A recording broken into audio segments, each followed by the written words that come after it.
acknowledges and thanks the First Peoples of the Hunkaminam language group on whose traditional and unceded territories we teach, learn, and live. Welcome again. We have some announcements.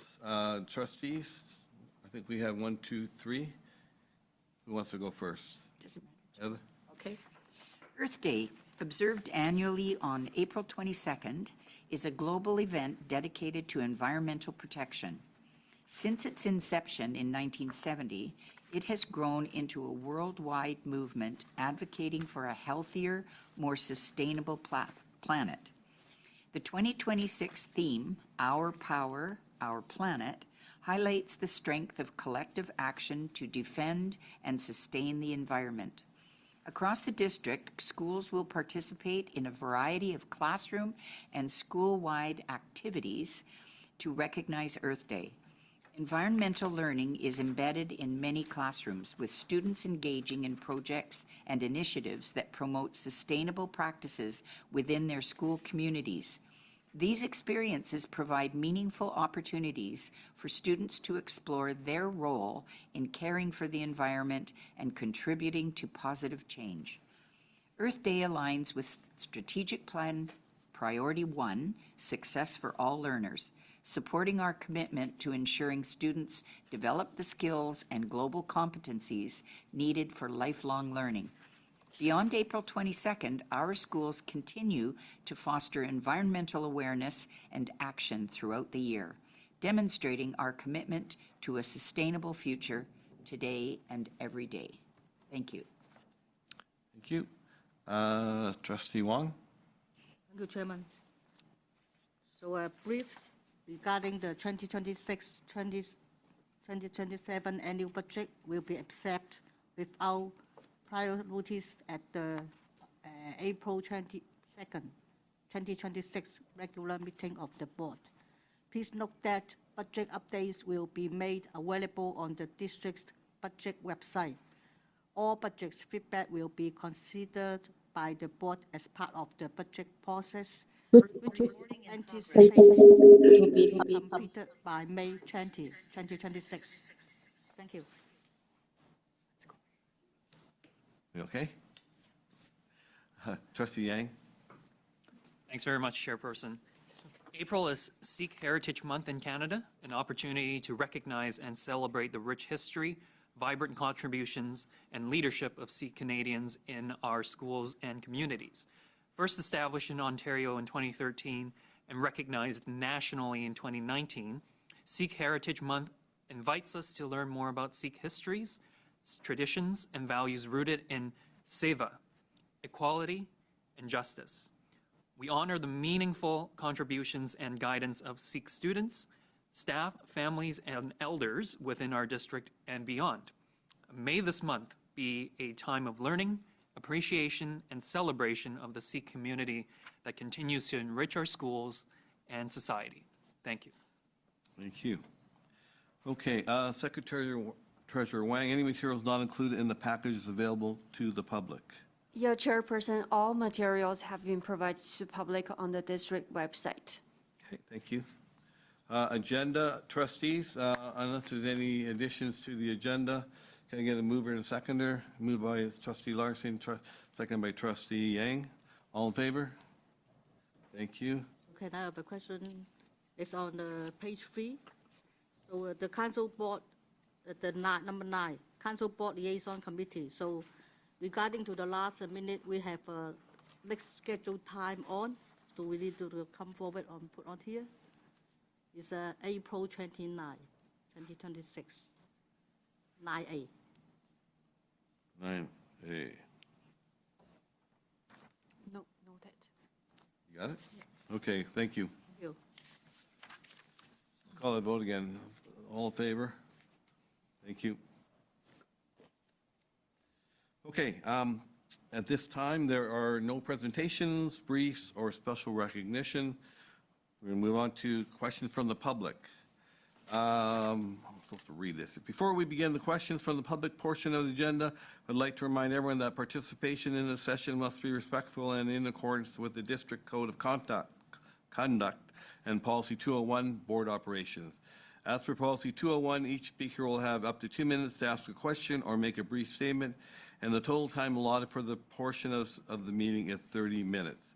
The board expects comments to relate to items on the public agenda and to be meaningful and courteous. Chair may intervene or end participation if conduct becomes disrespectful or inconsistent with the code of conduct, which is not going to happen.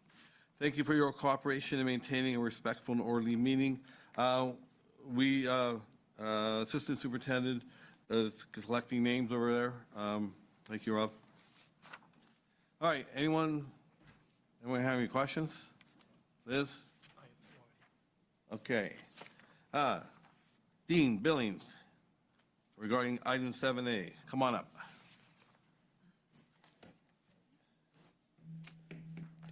I never know which way to stand here. Oh, there we go. Hi, everybody. Thanks for taking my question. So my question is about the Feeding Futures program. I appreciate the write-up in the agenda. Everybody agrees on the objectives of the program, right? Kids shouldn't be hungry, and it's really difficult to learn if you're hungry. And I realized when I was a kid, there was like a program with hot dogs and orange drink at the local church. So I didn't realize it at the time, but I partook in the same type of thing. The agenda package item describes mostly it's the free lunch piece. I was piecing together stuff from either the provincial website and some old minutes and some other stuff. I noticed there's a part of that can include gift cards, correct? So I mean, correct me if I guess correct me if I'm wrong on any of this stuff. So the old minutes, anyways, mentioned sometimes it can be used between school, like during school breaks, or on things like footwear and clothes and stuff like that. And some of not many of the PACs are super aware of the gift card thing, but my understanding is the decision making is it's the principal, and then sometimes the principal and a partner group that can be involved. I don't know the exact process, but the reason I'm asking is because I was looking in the statement of financial information, and again, I might be piecing this together differently, but there's a line for progressive gift cards. That a couple of years ago it was 600,000 or something like that, and now it's at 1.2 million last year. So I was wondering if there's going to be any policy on that, or is there consistent, I guess, distribution of those cards? That was my question. It can be answered now or later or whatever you want. Does Stefan answer or get back to him, or what would you like to do? Well, I can give just a response to part of your question, but if there are specifics beyond what I'm able to respond to, then by all means would be happy to follow up with you subsequent to the meeting. You are correct in indicating that those grocery cards are given to students, obviously, who are a vulnerable population, and those and I think you mentioned during key times during breaks in winter, spring, and summer. And of course, that's to allow those students and our vulnerable population students to have access to cards to allow them to purchase groceries. And you are right that falls under the purview of the school, the principal, the school administrators. And if there are concerns around that process, I would suggest respectfully that that's a conversation that the PAC at the school should have with the principal at that school, in terms of what that process looks like. If there are additional specific questions related to how those grocery cards are used, I would be happy to, staff would be happy to provide, and I know that our colleagues were making a presentation or speaking to that topic later during this meeting. Okay. I'd Trustee just Lai? like to thank Superintendent Yusi for referring to them as grocery cards as opposed to gift cards. I think that's a really important, and it would help the public understand what we're doing. So thank you for doing that. Okay, next question, Connie, item 7B.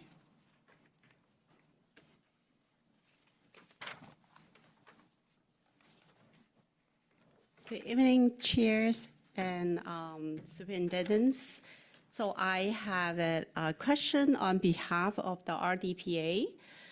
And then I was concerned about the agenda 7B, just talk about the PE classes for grade 7 and 10.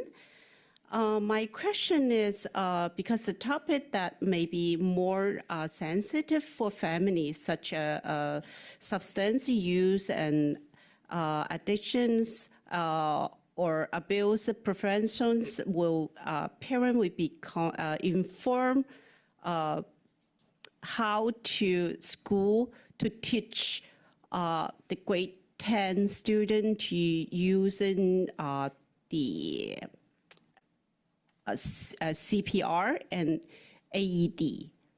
Yeah, is it by hands-on training for the student or just the teach? So is it the parent have any information or inform from the school or district? Yeah, that's my question. Okay, that's an operational question. I'm going to leave that to staff if anyone wants to take it, or we'll get back to Connie at a later date. Well, I could respond partially to that, and then I'll invite Assistant Superintendent Thompson to respond if there's additional comment to provide.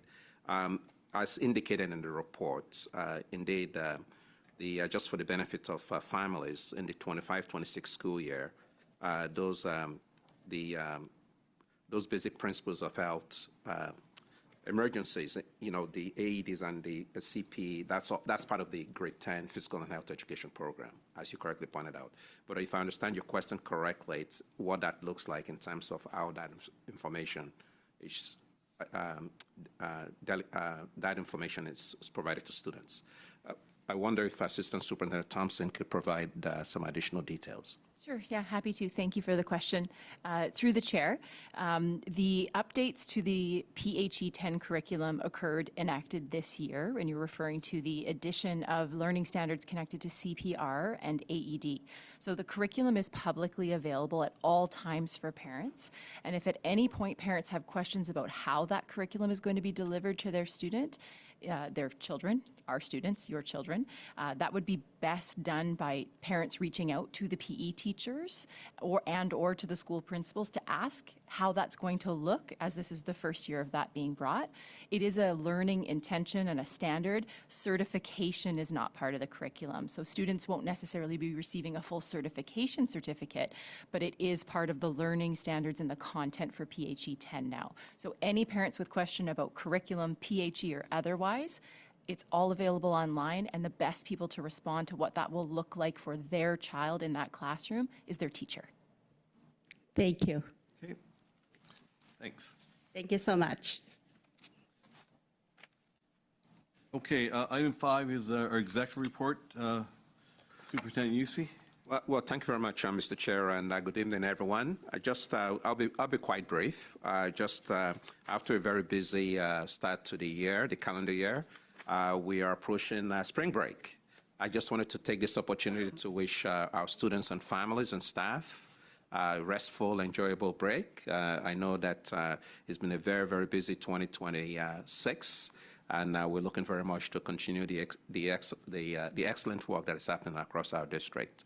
And again, as I always do, just to wrap up, and I know we say this all the time, but it's worth saying, that the reason why our students continue to experience great success in our district, both in their learning, their well-being, and their participation in all sort of activities and programs in our district, is because we have very caring and dedicated staff. And I say that with pride because I know that when I visit schools, I see evidence of that. So just, again, wishing everyone a restful spring break. So thank you very much, Mr. Chair. Thank you. Okay, moving on to item 6, is the approval of minutes from prior meetings. We have a record of an in-camera meeting of the board held Wednesday, February the 18th, 2026. We have a record of an in-camera special meeting of the board held Monday, February the 23rd. We also have a regular meeting of the board held Wednesday, February 18th, 2026 for approval. Trustees, the minutes are in your package unless there's any errors or omissions. Can I get a mover and a seconder? Moved by Trustee Tablani, seconded by Trustee Wong. All in favor? Carried. Okay, moving on to business arising from prior minutes. We have a Feeding Futures and National School Food Program update. We have a report from our Director of Instruction and Student Services Manager. Oh, sorry. Director of Instruction, and our Student Services Manager, Feeding Futures. I messed that all up. You guys know who you are. Come on up here.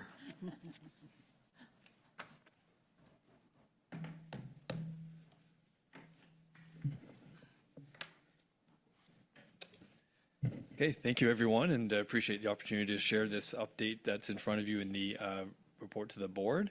Ian and I are pleased to speak very briefly to some highlights and respond to any questions that might arise.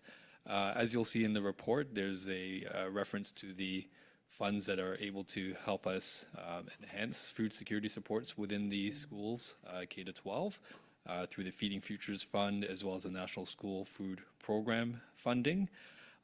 We have a few highlights that we want to just share. The first being that this being year 3 of the Feeding Futures Fund and year 2 of the National School Food Program Fund.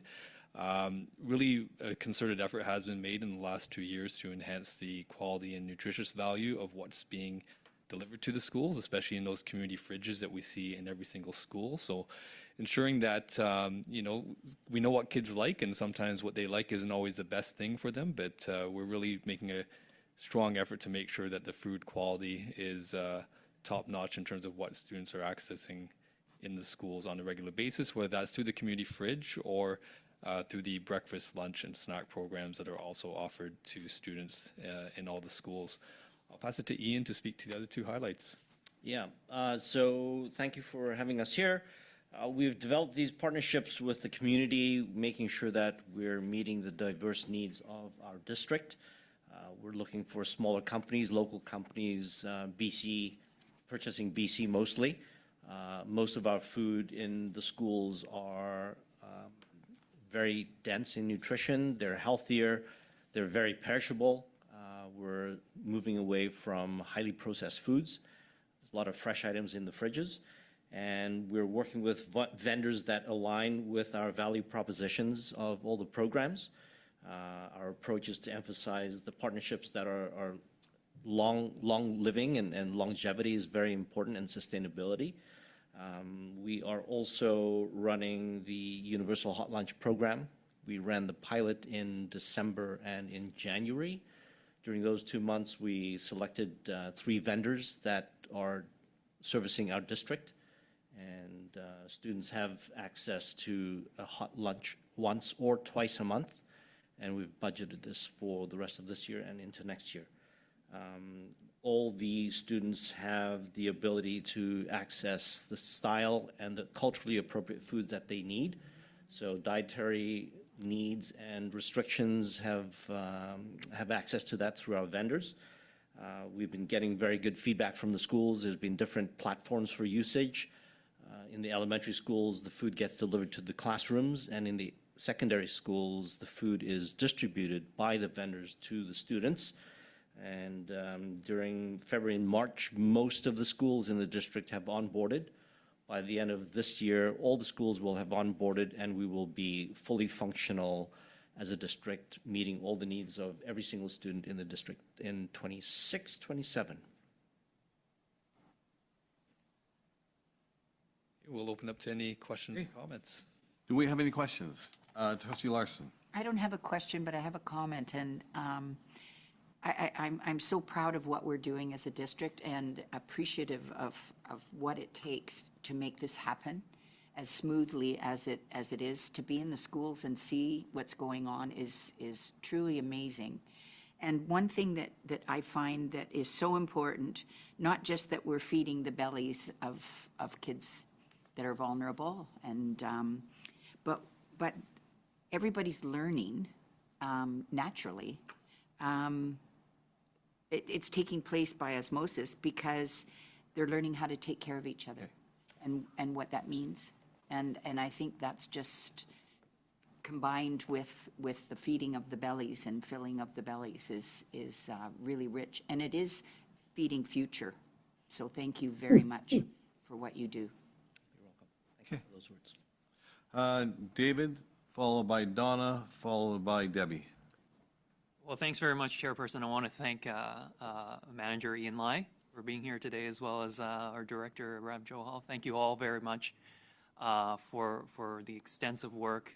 It's evident in this report and throughout the everyday work that you do on the ground, whether it's yourself or staff, that it's making an impact, right?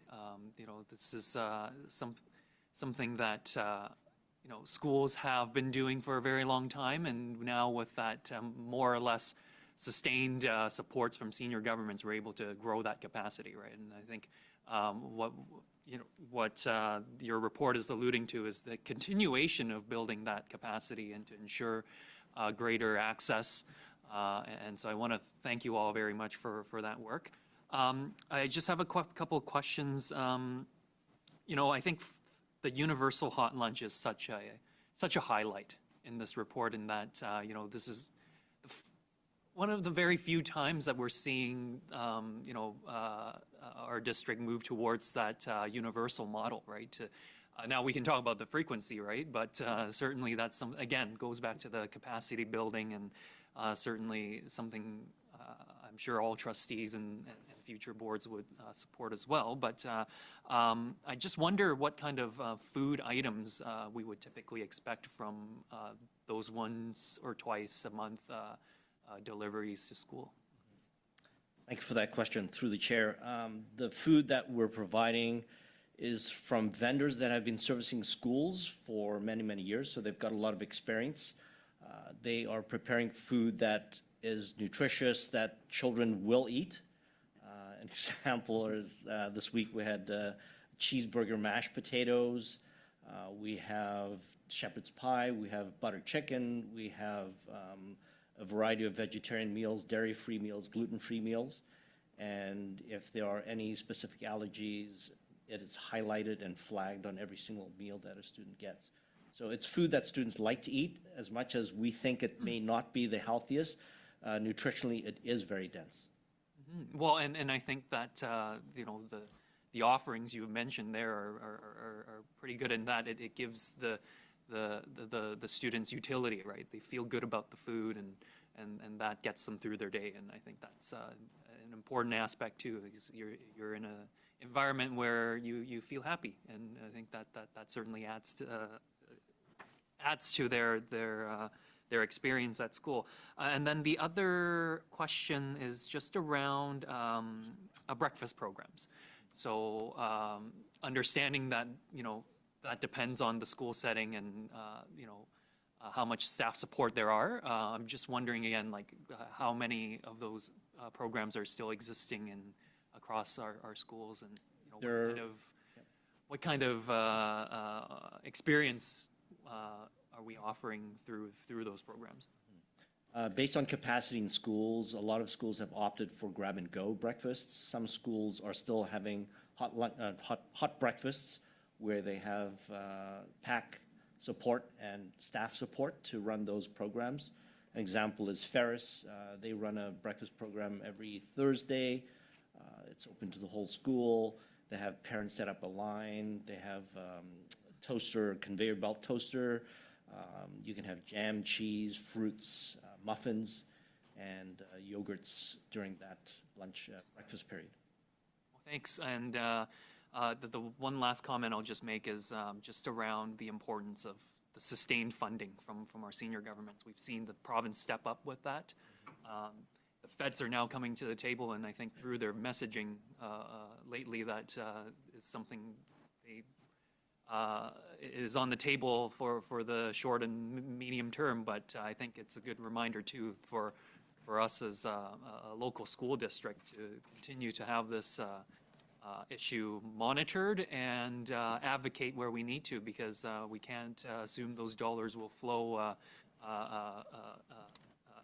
on an indeterminate basis, especially given the fiscal environment that we're in with the economy, right? So, but again, thank you very much, and I look forward to further work in the future. Thank you. Trustee Sargent, followed by Trustee Tablotny.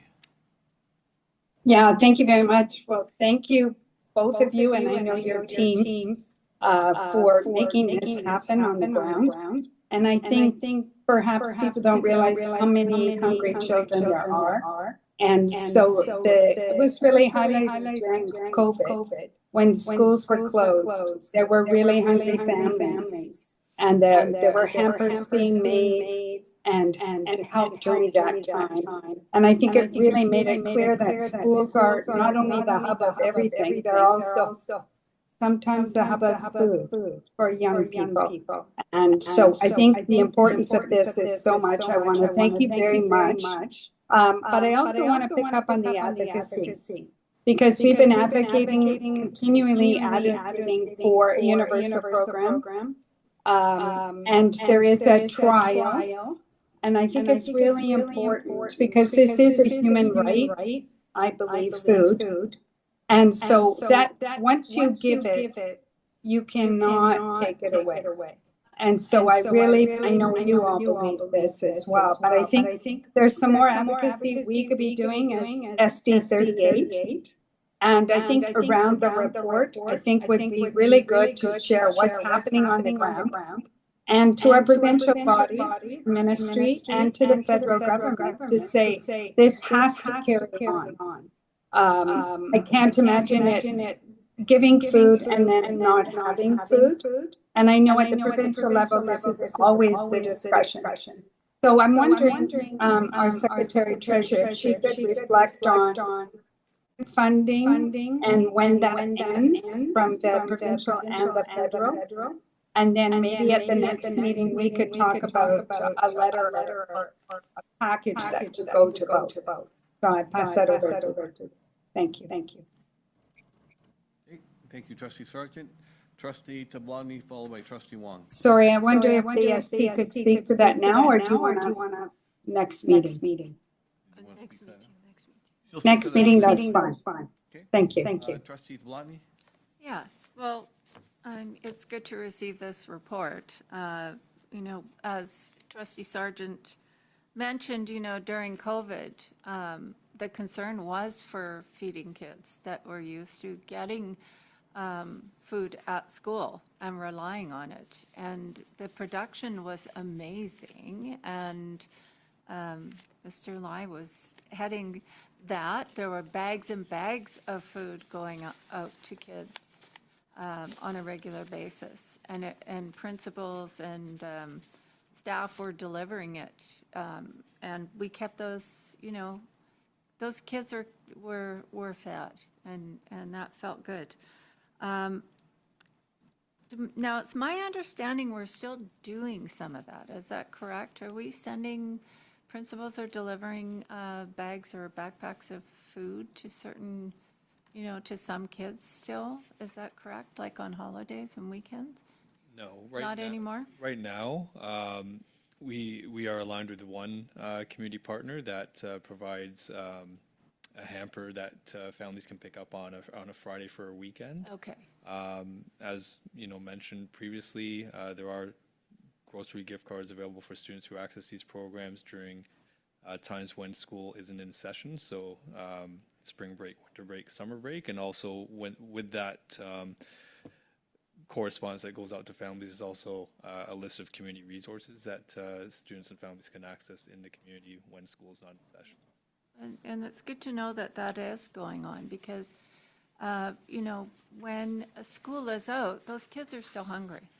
Parents are maybe working, they're, you know, for whatever reason, those kids still need to be fed, and they're relying on being fed at school. So we can't just, you know, not do it. And this board did, in the last term, we did advocate, along with the food bank and some other community partners, for the National Food Program. And it was wonderful when we received funding, and now the funding has been changed because the allocation was a little bit not quite, you know, what we were looking to see. So that's good to know. Also, you know, the hot lunch program, that's amazing. It must take a lot of coordination, but I think it's wonderful because not every child receives, you know, hot food on a regular basis. You know, sometimes they go home and they have to open packages, and and fend for themselves. So I think that's really wonderful.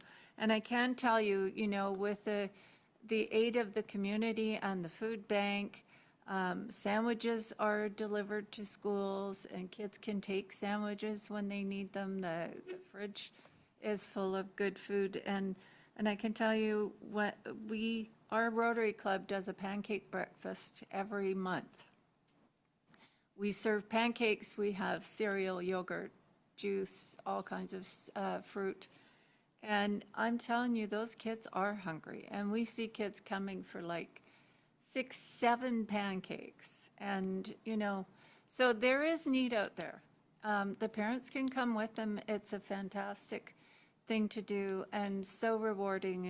And other organizations do it and can do it. And it's just very rewarding to see those kids enjoy those pancakes. So it's really good to give them something nice and warm and toasty in the morning. So I think this community has done really well at coming together, and grocery, you know, they're not gift cards, they are grocery cards. We're not the Richmond City, we're not just handing out gift cards for the taking. This is for specific reason, and these kids really need it. And so thank you all for everything that you do and making sure that our kids are served healthy food. So thanks very much. Trustee Wong. Thank you, Chairman. So my question is the page 16. So actually, I just go back to the report of the 2025 June 18. So the 2024-2025 funding from NSFP is just like 38,000 something. So I just see on the page 16. So really get that you said report that the district received 400 something thousand. So is there a big jump of the funding this year? Yes, thank you for the question, Trustee Wong. That first funding that occurred in April 2025 for the 2024-25 school year, that happened late in the year. So we received a small stipend because that was in April, so towards the end of that school year. Whereas the 408,000 we received for this year, we received right at the beginning of the school year. So that's why there's a significant difference in the amount received. So I know you that planning for the lunch free meal for the student. Is that for all the district student or just for 12 the school?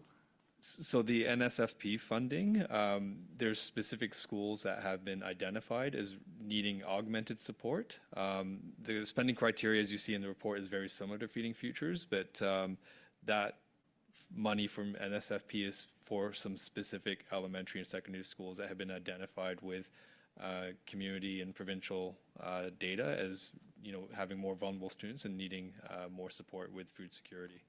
So just like 400 something thousand will spend just for 12 schools.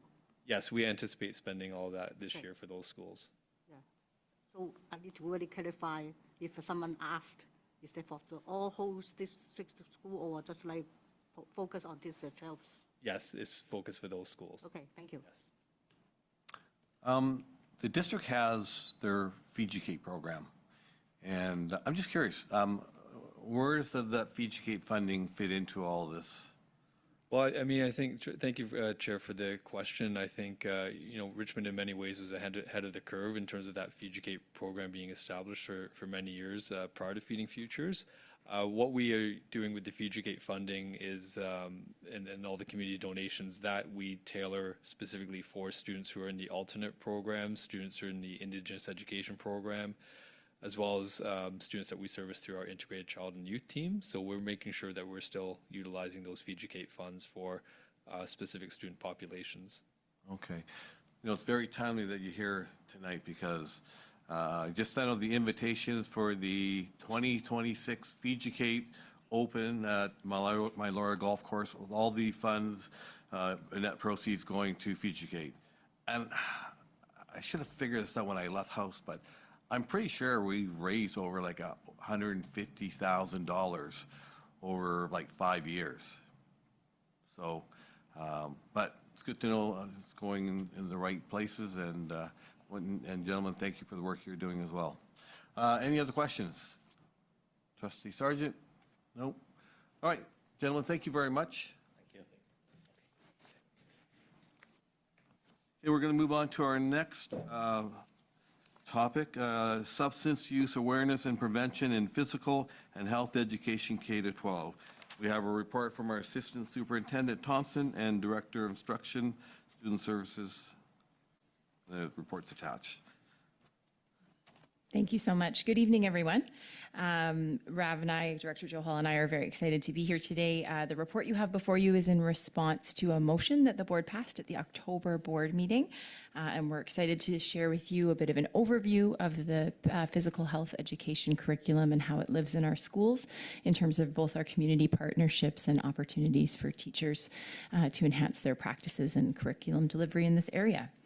Again, you have the report in front of you, but a couple of things just to highlight. At the elementary level, we're quite excited about a new initiative with Vancouver Coastal Health regarding a Let's Talk About Vaping presentation that they recently made available early in the new year to grade 6 and 7 students. When Director Joe Hall put this out to schools, folks were quick to respond, and we now have 13 schools that are in progress of either facilitating these discussions or upcoming facilitated discussions. Feedback thus far has been really positive, and it's a great addition and complement to the PHE goals regarding substance use in grade 6 and 7. This is in addition to our longstanding partnership with Richmond RCMP, which is also highlighted here in terms of the Define, Assess, Respond, Evaluate, DARE program. So those are two great opportunities that currently exist, one newer, which is exciting to highlight and feature in this report. For secondary, something to highlight in terms of a new opportunity was the, as previously mentioned during question period, a addition and an augment change to the PHE 10 curriculum that came into force this year, which included AED and CPR for grade 10 in physical health education. We're pleased to be partnering with the ACT Foundation to provide training for PHE teachers who teach PHE 10 on how to educate and to provide this to their students, with also the enhancement of responding to health emergencies, including opioid overdose response training. So teachers are getting lots of good information through professional development opportunities in both September and January, and we look forward to offering this again in the future. And I'll pass it over to Director Joe Hall to add a bit more. Thank you very much, Assistant Superintendent Thompson. As you would see in one of the appendices, where physical health education is a mandatory course, you see that the way the curriculum and learning standards are shaped is that it's very much age and grade appropriate in terms of what content is delivered. When we talk about substance use education, it's really embedded in physical and mental and healthy active living. So it's not necessarily always considered to be a standalone topic, but really about how to support students in terms of their overall well-being, healthy decision-making. We really appreciate that in addition to the curriculum and the supporting student health guides that are provided from the ministry, that in Richmond we have a very strong network of community partners that have been mentioned in terms of who we liaise with and also come alongside our teachers to help deliver this content to students. So appreciate any questions or comments, and full details are in the report in front of you. Thank you. Okay. Trustee Belisa could not be here tonight, but he sent me an email with some questions, so I'm going to treat him as if he's here, and he can speak through me.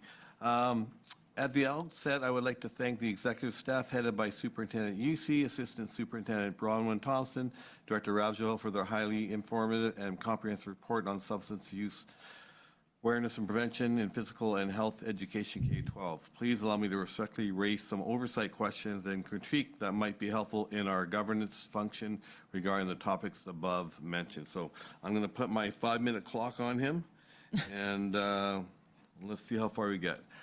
Do we overemphasize on information rather than skills? Students may have the information but still lack the ability to resist peer pressure, manage stress, or make decisions.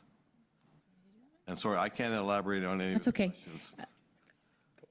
Okay. We'll take turns. Yeah, thank you. Thanks for the question. So as noted in Appendix A of the report, the curriculum is structured with content that is age and grade appropriate. And this includes learning standards that address strategies around navigating peer pressure and managing stress. We do have core competencies that also provide opportunities for students to reflect on how to manage stress in terms of the personal awareness and responsibility competency. Also, as it relates to social awareness and responsibility, students are able to learn about interacting with others respectfully and understanding how personal and social behaviors affect well-being, which directly relates to navigating peer dynamics.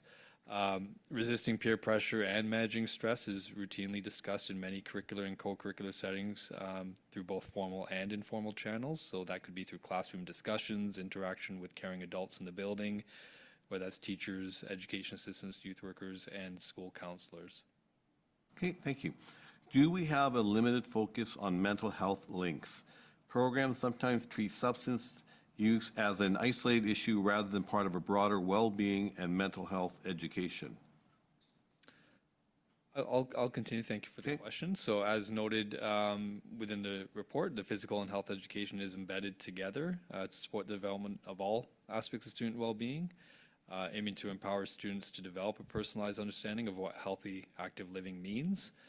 Approaches to substance use education are done in a considerate, thoughtful manner, using a trauma-informed lens. In addition, the K-12 curriculum embeds Indigenous knowledge and worldviews, which incorporates the First Peoples principles of learning focus on learning as a holistic, reflective, and relational experience that supports the well-being of the self, the family, the community, the land, the spirit, and the ancestors. Okay, thank you. Number 3, do we have ample knowledge and discussion of the complex realities of substance use? Providing a balanced, evidence-based discussion, including harm reduction concepts, could be helpful. As I referenced previously, so through ongoing partnerships that the district has with community partners such as VCH and Foundry, there are opportunities to access balanced, evidence-based content, including harm reduction concepts and preventative approaches to substance use. Okay. Number 4, is there sufficient student engagement? Passive learning limits retention and personal reflection, and it could reduce student participation. Assistant Superintendent Thompson mentioned the pilot Let's Talk About Vaping that's happening in 13 of our schools right now. The feedback that we've received from staff is that students are highly engaged and really appreciate the participation because, again, the model of delivery is very student-friendly.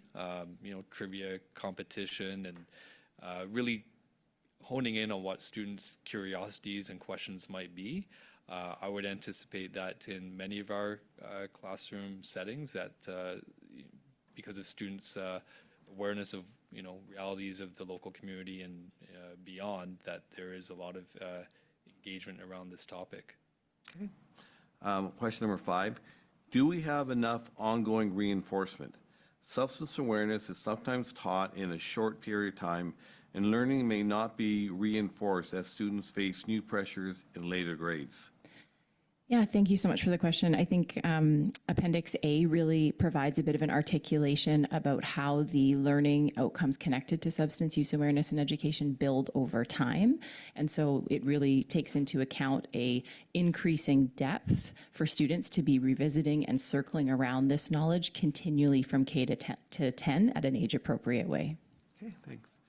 Number 6, is involvement of parents and community limited? Programs are often confined to classroom instruction. Parents and guardians may not know what is being taught or how to reinforce it. Thank you for the question. As Assistant Superintendent mentioned during question period, parents can access the BC Physical Health Education curriculum to see what the learning standards are at each grade level where PHE is a mandatory course. In addition, through our integrated child and youth teams that we have in Richmond, the district routinely partners with the Family Smart organization to provide ongoing support for families around mental health and substance use in multiple languages. This includes sessions for PACs as well as additional focus sessions for schools upon request. The ministry also provides us with numerous resources, and we have been sure to share that out to schools so that they can distribute those to parents through their usual communication channels around, we've had virtual sessions on youth substance use for parents and guardians, caregivers and caring adults, where the key takeaways for those who are participating has been around learning why children and teenagers are drawn to substances, understanding what causes and maintains substance use disorder and needs, increasing your child's ability to make positive choices around substances, acquiring practical conversation tools for discussing substances in home, because sometimes it might not be an easy topic to broach in the household setting. And last school year, we did do a presentation in collaboration with the RCMP around DARE to the RDPA in April of 2025. Okay. Well, I want to thank Trustee Belilo for a thoughtful questions, and thank you for answering them. Trustees, are there any other questions regarding this matter? Yeah, I see nodded. Okay, Trustee Larson, Trustee Tablani, Trustee Sargent. Thank you for this work. I think it's so important to be proactive, and the fact that from K to 12, there's a plan, I think is wonderful, because that actually helps remove stigma. And I think stigma gets in the way of learning often, because it's well, that's not me, that's them kind of thing. And awareness is for all of us, I think is really important.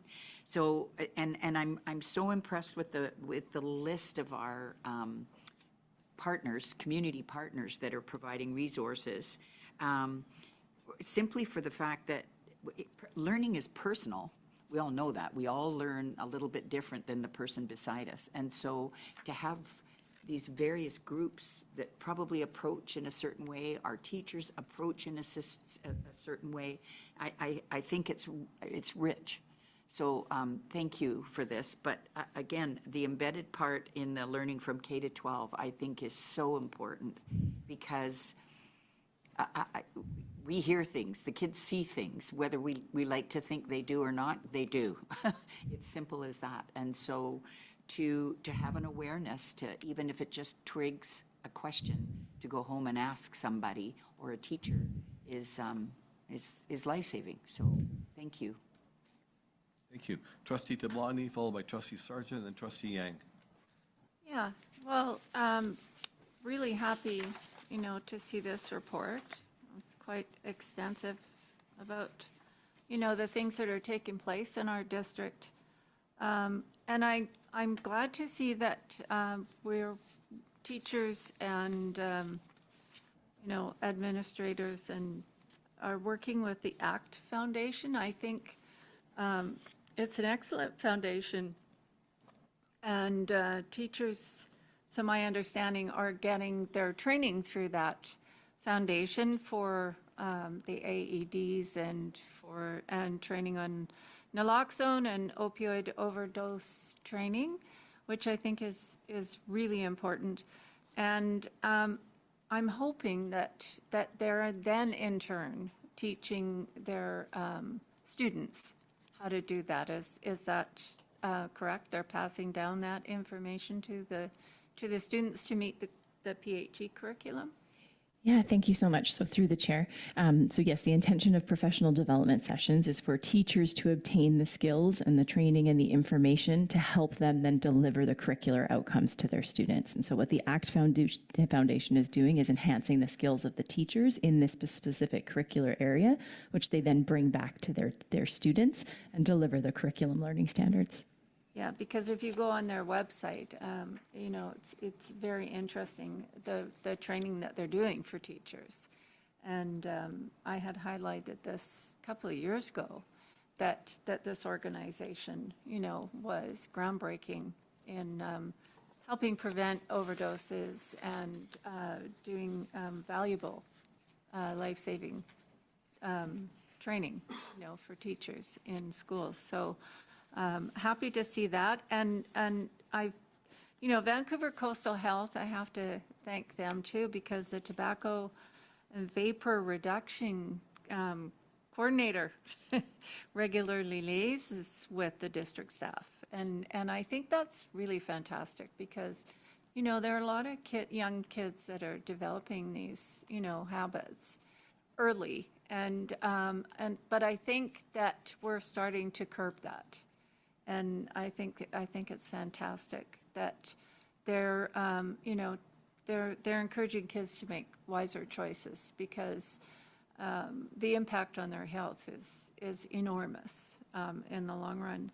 And it would be interesting, I know Rich in Addiction Services has done a whole lot of you know, workshops and things with teachers and helping teachers, you know, present to their classes and work with them. And, you know, it would be really interesting, I think, for some of us to see those in action and maybe even a, you know, a PE, a physical health class in action with the AEDs and the naloxone. It would be good for trustees and we can spread the knowledge. I think it's good for anybody. And there are lots of community organizations that will teach parents, and it's good knowledge for them as well. I know Pathways, Mental Health Association, Clubhouse, they were doing naloxone training. The library has offered sessions on training. So I think it's an excellent, those are excellent resources for parents, and there's lots of online tools as well. I really, you know, appreciate the ministry actually making this part of the curriculum. It was very timely because we don't want to lose our young people. And the drugs that they're facing right now are deadly. And unfortunately, some of them do not respond to naloxone. So, you know, these safety tools are really important for our young people to learn, our teachers and parents.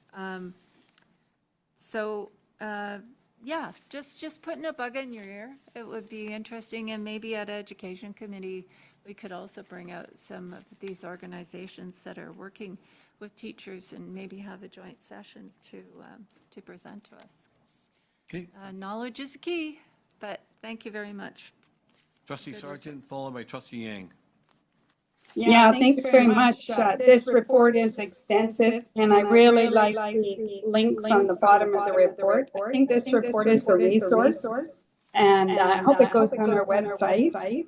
I know it's part of the package, but what I've been always proud about our district is we've really taken a multi-pronged approach, that it is not on the teacher to make sure that she's empowering students to make good decisions.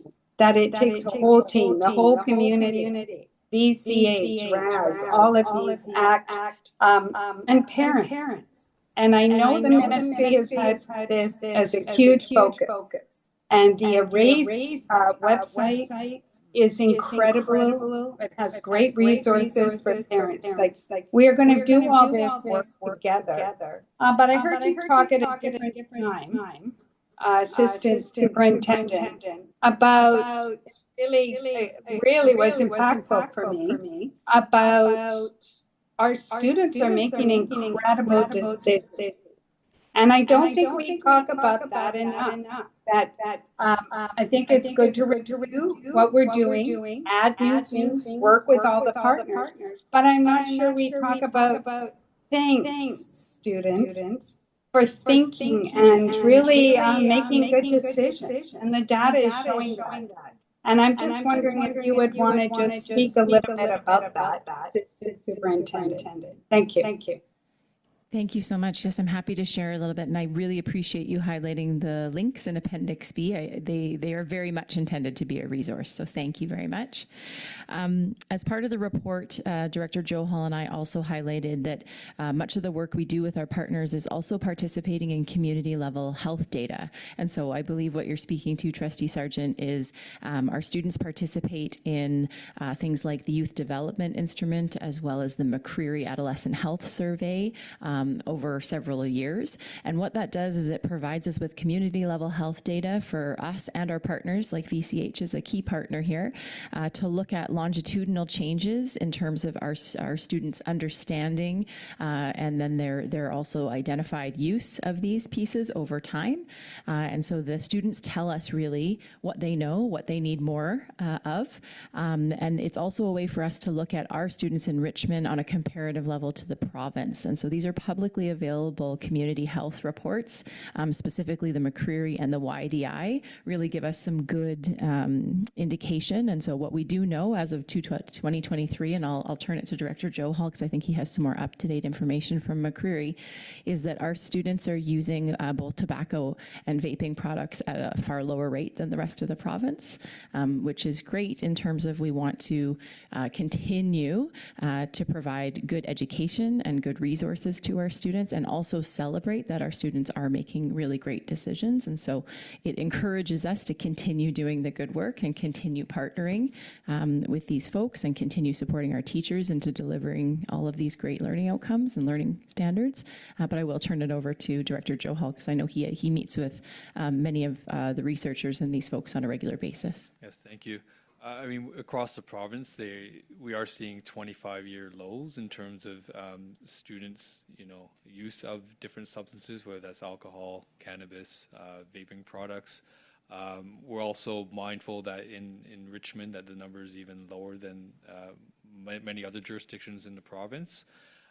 That being said, in terms of taking that multi-pronged approach that Trustee Sargent referenced, in our school system, we're mindful of how our teachers come alongside community partners in terms of the delivery and the preventative measures. Sometimes it looks different based on your educational settings. So sometimes how these conversations and these discussions take place might look different, for example, in a different in an alternate setting than it might in a mainstream school, because again, we're mindful of sometimes, even though the numbers speak to lower use, that if there are students who might engage or experiment, and if they're a vulnerable population, we are very concerned about what that could mean for their how healthy they are, but also their future aspirations as well. So we're always mindful of those different student populations and how we maybe have to target them differently based on some of those demographic pieces. I think that's so helpful that to have some data and to have anecdotal data too. I know teachers are very connected with their students, and so to see where the need is, and not just keep doing all the same and targeting maybe certain areas, but to also say, young people, and tell us what you need. Thank you for what you're doing every day. As a mom, I really appreciate it. Thank you. Thank you, Trustee Sargent. Trustee Yang? Yeah, thanks very much, Chairperson. And I do want to, echo the appreciation that's been shared to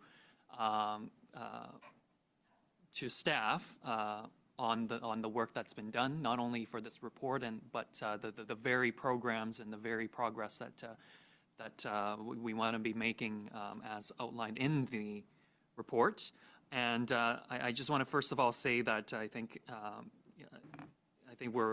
everybody up and down the school district in our community recognizes the need to address physical and mental well-being of learners, of young people in our community.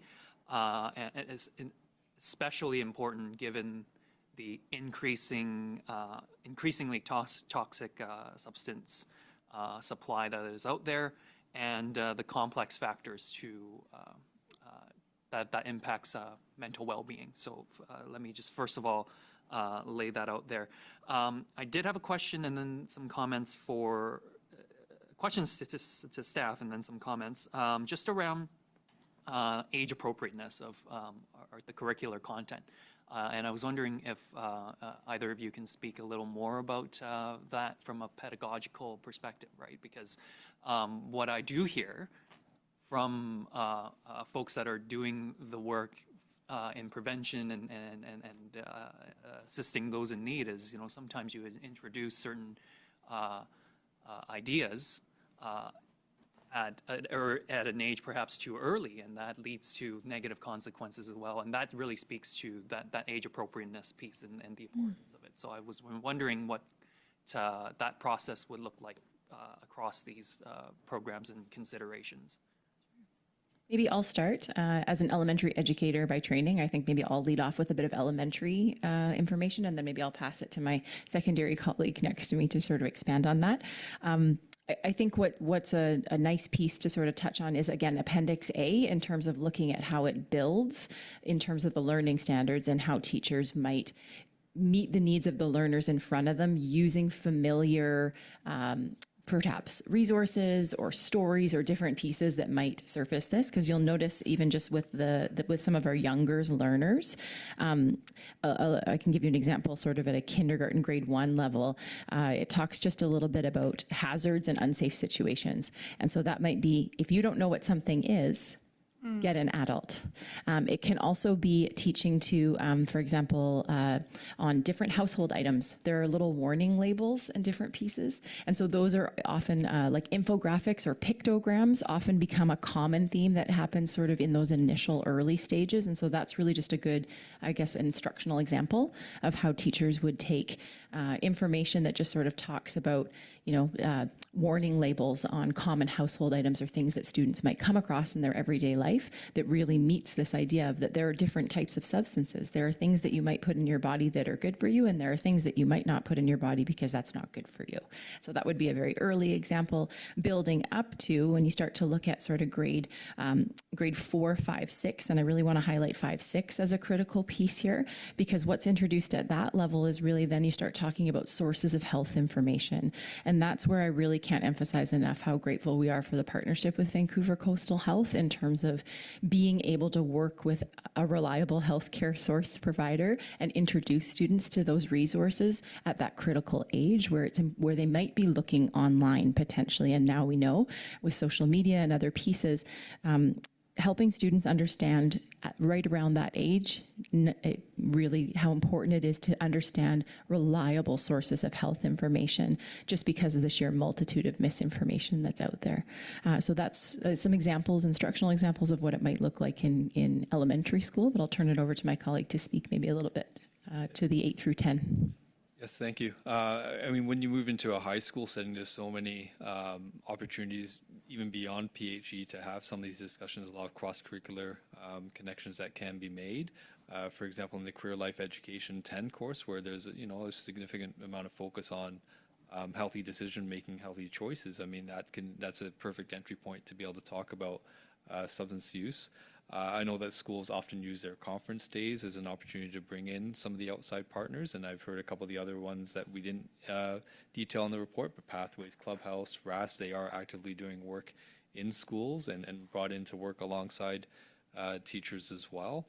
When you also have high school students, you're mindful of sometimes, as they're engaging maybe more in media, some of the marketing strategies that are used out there to make certain things look appealing to them. So there's obviously a way to be able to engage students in discussion about, being mindful of, what they're seeing and how sometimes things aren't always how they appear when you see things marketed a certain way.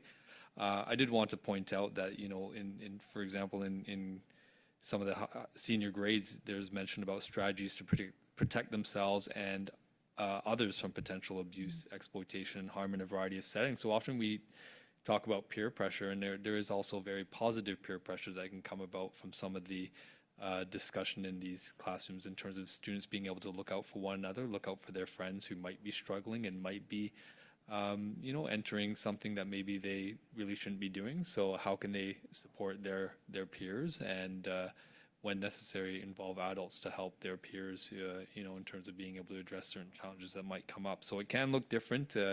Definitely in secondary settings in terms of maybe having more details, more specific tangible things that are discussed compared to an elementary level. Well, thank you very much for that, because I think and this brings me to my comment is,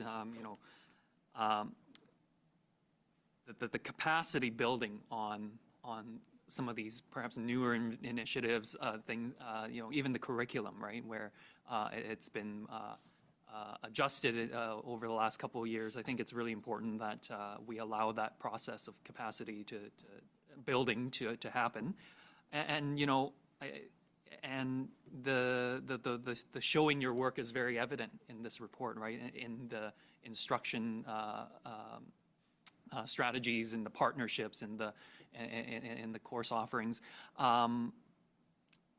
you know, we have to let educators do their job to ensure that we're delivering this curricular content responsibly and effectively. It brings me with, it gives me quite a bit of regret when I hear community members purport inaccurately that the school district is doing nothing on this front and is being too passive on these issues. And I think that this report will demonstrate that that's simply not the case. And in fact, I think through the strategic plan process, where we've increased and strengthened language around supporting student wellness, I think that's also a piece that really demonstrates our willingness to get to a place we need to be. I put on my coaching hat here for a second because it's just on the point of capacity, because, you know, when you try to draw up plays for your players to go and execute in the offensive zone or what have you, you know, it takes a while for the players to eventually score a goal, right? And so, you know, from the bench, you can hurl at them, you can get them to, you know, drive the net faster, or, you know, but the fact is the play takes a while to develop, and I think that same logic is parallel to the work that all of you are doing. And so we need to continue to commit ourselves to that, I believe, and the dollars really matter too here, because you know, we're talking about prep time for educators to do that work, allow them professional development opportunities to have the lunch and learns and these various initiatives. The teacher consultant position, that's just one way of exemplifying that dollars do matter. And so, again, it goes back to advocacy, it goes back to funding commitments, and I think that gives us a lot to think about while the educators do that work on the ground. So with that, I'll leave it at that, and thanks again. Thank you. Trustee Yang, when we talk about the hockey referees, don't play like the Canucks, though. Not now. Trustee Wong? Thank you, Chairman.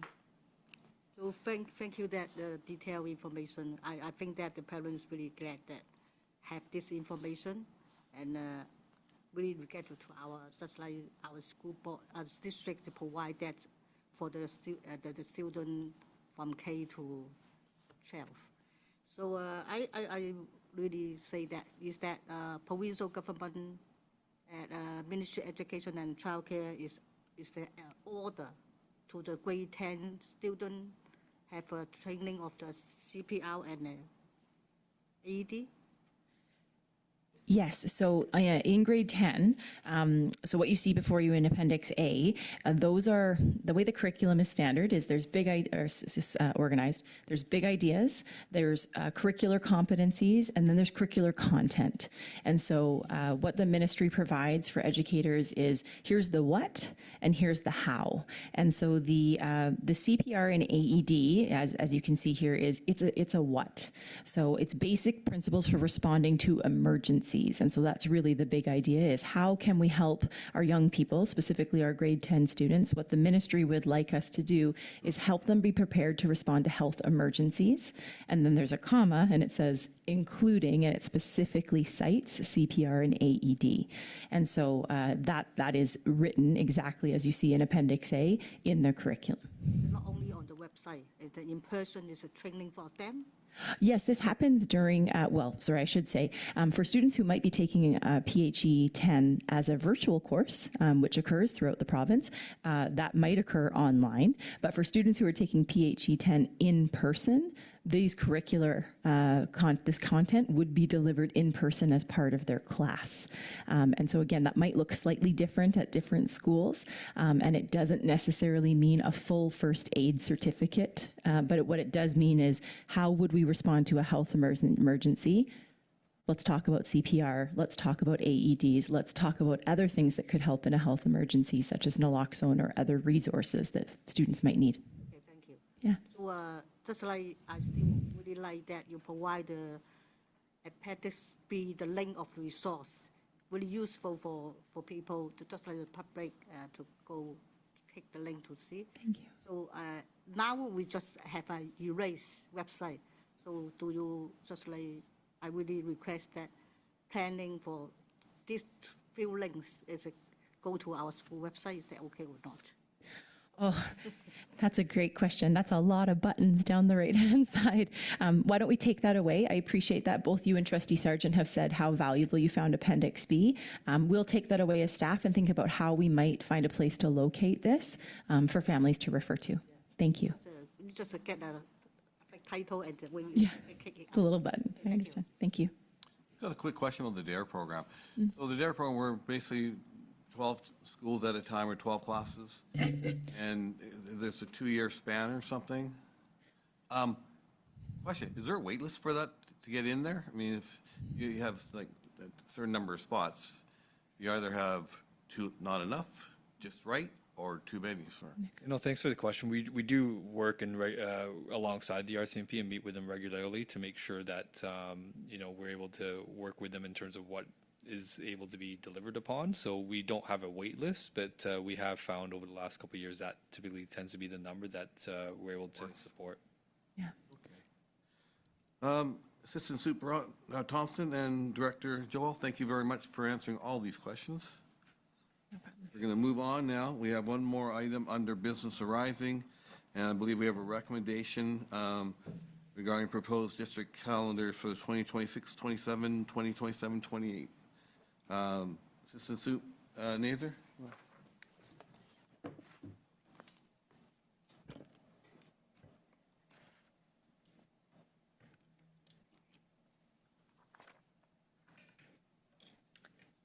Thanks so much. You do have a complete report in your package, but perhaps I'll highlight a few points. Starting with the requirement for boards of education by the Ministry of Education to approve district calendars and submit those to the ministry for final approval, typically on March 31st of again school year. The district maintains at this time 4 calendars. One is our standard calendar that most of our elementary and secondary schools are following. We also have 2 balanced calendars at Garden City Elementary and Spalaquaks.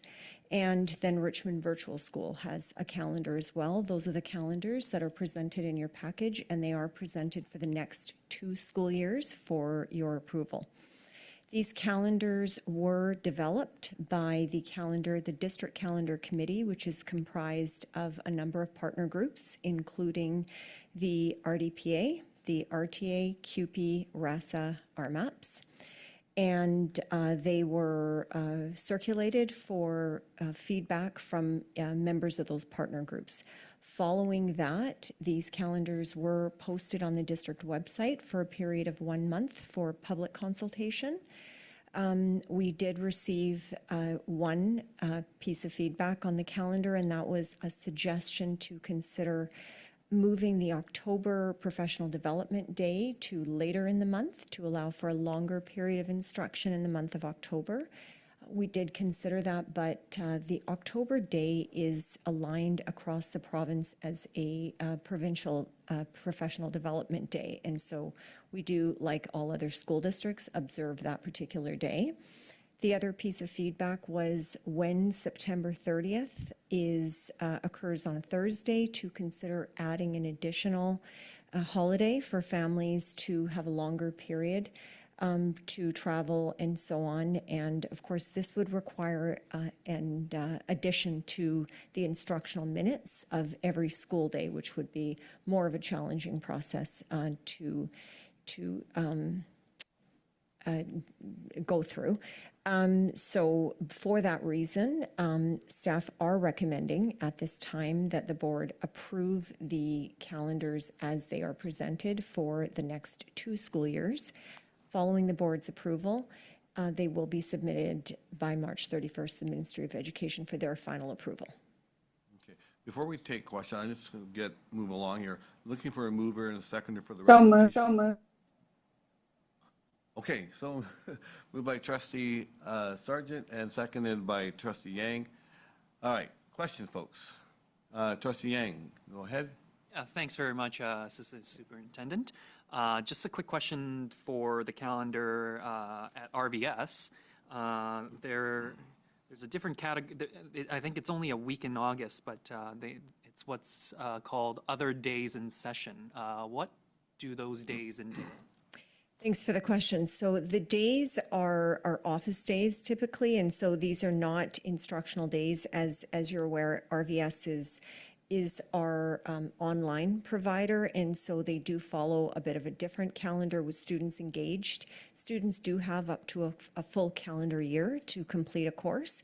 So it isn't so much all of our teachers are engaged and those are days in session, but these are submitted to the ministry as days that the school's in session, not necessarily instruction being provided. Okay, thanks very much. Any other questions? I have a general question. It's not regarding this year's calendar, but when I talk to people at Spalakwaks and Garden City, the people there are like, they love this schedule.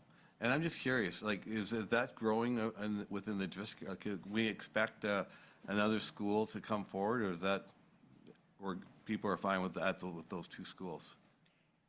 I actually am not familiar with the history in terms of developing the balanced schedules at those two schools. It is obviously, it's unique. It's unique in the province, not the only example in the province, but certainly unique to have a balanced calendar. And you are correct, there are a number of families who prefer this, as well as staff. As you can imagine, the counter to this is we do have staff who deliberately request not to be placed at a school where there is a balanced calendar, because it does pose some challenges with children and holiday schedules and so on. Okay, thank you. If there are no more questions, going to call the question. All in favor? Opposed? Recommendation is carried. Thank you very much. Okay, so that concludes business arising from prior minutes. There is no new business, but we do have questions from the public. And yeah, you could just record your name on there. And I believe you put your name up there. You want to come on up and...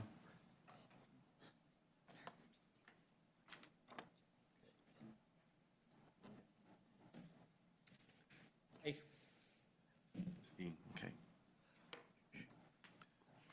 Yeah, hello. My name Just say your name and then. Yes. Yeah. Yes, my name is Vikram and I represent Anderson Elementary. So this is about point number 7A, the food programs. First of all, I'd like to say, like everybody here, we are pretty grateful for the program, and we have a different problem that I'm facing as a parent, which is my child does not eat the lunch that we provide, and a lot of times she goes into the school kitchen and school refrigerator and eats the food, which I feel quite guilty about. But it's a good problem to have, because they go along with their friends and so on. So I see this, the program is not only about feeding, it's also, making children go together and enjoy some great moments. Now, about the questions with this program. What will the universal feeding program look like? What will it cover? What kind of meals will it cover? Will it be only for lunchtime, or will it also be breakfast? How will it be implemented? And will students also have access to food beyond the school days, like when the school is not in operation? This is one more question that I wanted to ask. And so will the grocery card be still provided to the families in need, or is this in lieu of the universal program will remove the vouchers, food voucher program? Okay. Another thing is, this was 9th of this week was the first time my school participated in the food program, and the food quality was good. The kid finished everything.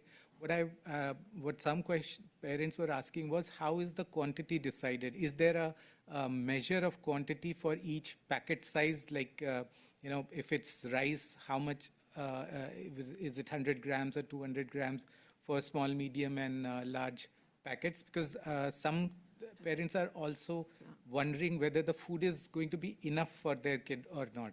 Because Okay, I'm just going to stop you now because you've asked a bunch of questions. So, I had one more, if I may just put in, and then you can. okay, sure. Yeah?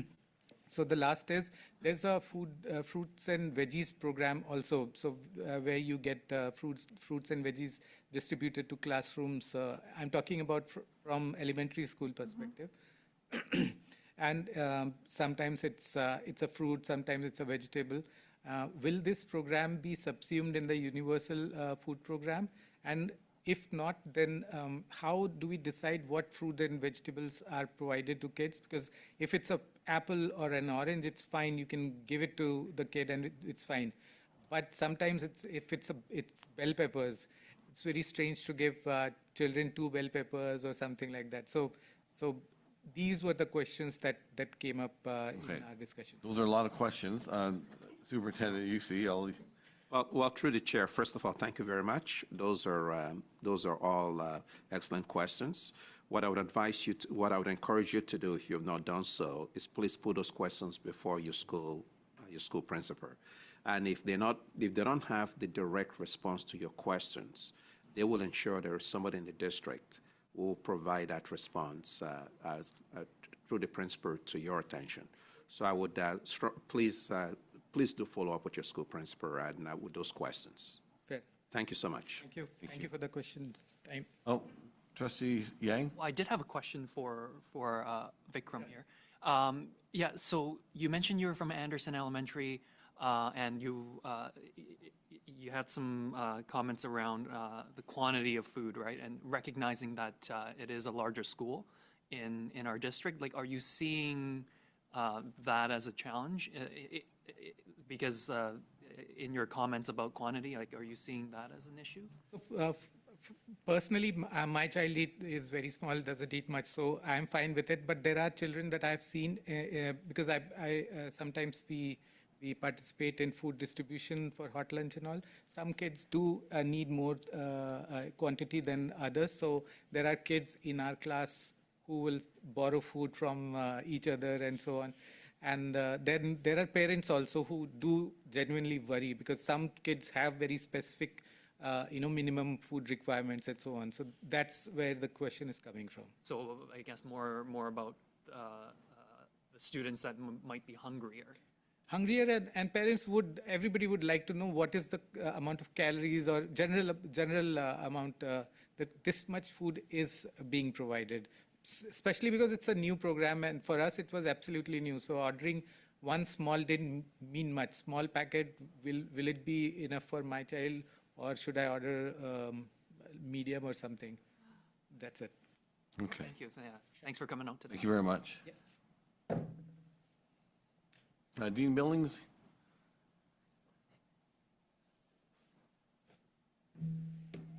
Thanks again. Maybe these are more on the comment side. I enjoyed the mention of the McCreary study. That was sent to the RDPA a couple months ago in a link. I did want to highlight one item in there that was probably less happy than most of what was discussed. If you compare cocaine use for kids under 18 from 5 years ago to now, Richmond's one of the only places where it's gone up. So we're kind of more middle of the pack in the province, instead of before we were first place, and now we're like middle of the pack. They seem like small numbers, but the survey size is so huge that it's actually statistically significant. The sub-reports have these little indicators about if that piece of data is not statistically significant, it doesn't apply in that case. So it's just not a fantastic point is one item. The other thing, just about the gift cards, because I know it's the city and all that business, the line item in the Statement of Financial Information does say progressive gift cards. And there's your minutes from June 12, 2024, they refer to gift cards for clothing and footwear. It might be a slightly different program or something like that. I think it was. But the principal did mention that they can't, or that, at least one that was spoken to, that they don't know what cards they are too, right? And the last thing, I was poking around different school districts. The number for your school district is quite a bit higher than others. Obviously, there's a great program, feeds kids, everybody's in support of that. It's just that. Point of at least order, the line item. Sorry, go ahead.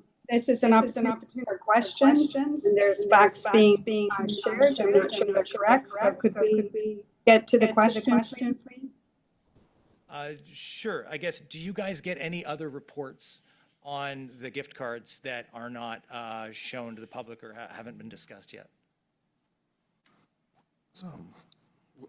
Through the chair. Sorry, meal cards. I just meant cards. I don't want to assert that it's that. Sorry about that. So through the chair, I'm not entirely clear as the specific report you're making reference to. Yeah, neither am I. Are you referring to the report before the board tonight, or are you referring to a different report? I guess I'm questioning about reporting generally about meal cards, given the sensitivity that topic can sometimes cause, right?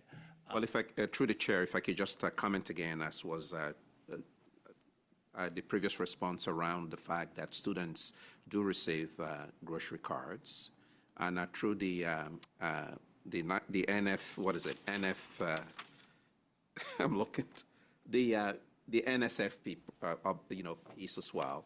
There is the opportunity, and I will look to Assistant Superintendent Thompson. My understanding is that there's also, additionally, in addition to the grocery cards, there's also an opportunity on a needs basis in terms of the student and family affordability funds that support students in need. And you may be referring to that particular fund where if there's a need, a demonstrated need, they could use part of that for clothing and footwear.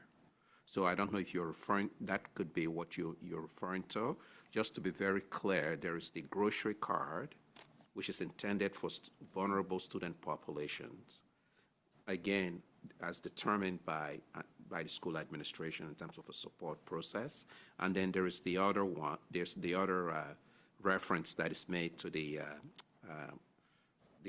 gift card that you're probably making reference to, which is the one which is from the Student and Family Affordability Funds, from that pot of money that is used for its intended purposes. And the only thing I would just want to comment, just again for clarity so that everyone understands this, is that there are clear expectations and criteria for how this is accessed, how these funds are determined and what they're used for. And the district is expected to we are expected to be compliant in our reporting to the ministry. I mean, not just to the ministry, but the appropriate funding source. So, and that is, that transparency, it's there. And we are very confident that the district's access, use of those funds for students, we're talking vulnerable populations, are actually well regarded. And we are absolutely transparent in terms of our reporting, whether it's through audits and through other means. So I just want parents or the viewing audience to be rest assured that the district, we comply with all the requirements in our reporting. And that goes through the different channels for how we report the way those funds are utilized, because we expect it to. Cool. Thank you. Okay. Thank you. Okay, moving on to our standing committee reports. Audit Committee, Chairperson Beliza is away today. Vice Chairperson Yang. Thank you very much, Chairperson. And I can tell you that a meeting was held on Tuesday, March 3rd, 2026, and the next meeting will be Tuesday, May 5th. You're up again, Education Committee? Yes, I am, and the next meeting is scheduled for Wednesday, April 15th at 6 p.m. Facilities and Building, that's my committee. Minutes of the meeting held February 4th are attached for information. Meeting was held on Wednesday, March 4th. The next meeting is for Wednesday, April the 1st. Finance and Legal Committee, Chairperson Wong.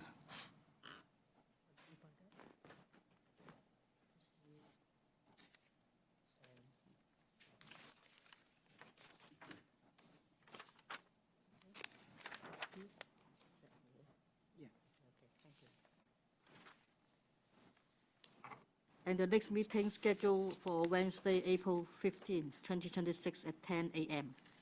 Thank you. Policy Committee, Chairperson Tablotny. Yeah, guess what?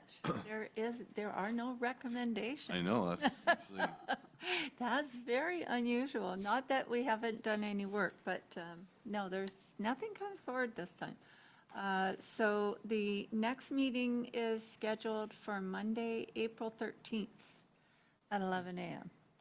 our council board liaison committee members, anything to report? Okay, Nothing to report. thank you. BCSTA, our rep, we have a provincial council meeting coming up, but who's, The provincial council meeting was held on February 20, 2026. And BCSTA AGM will be held on April 9 to 11, 2026. Trustees have been registered. Thank you. Trustee Blatney, any news on BCPC? Well, it says BCPC as nil, but last Was it a big Friday, announcement? we did ratify the teachers' contract for the next few years, and it was almost unanimous. I think there was one against, which was surprising, but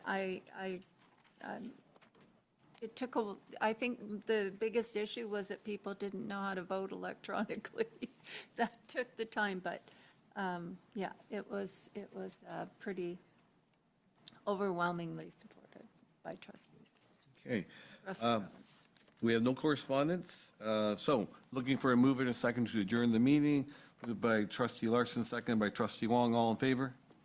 Folks, have a nice spring break. We'll see you in April. And the ones that voted against, who knows, maybe they I didn't know, know how to spring vote. break. Trustees, if we could hang around for just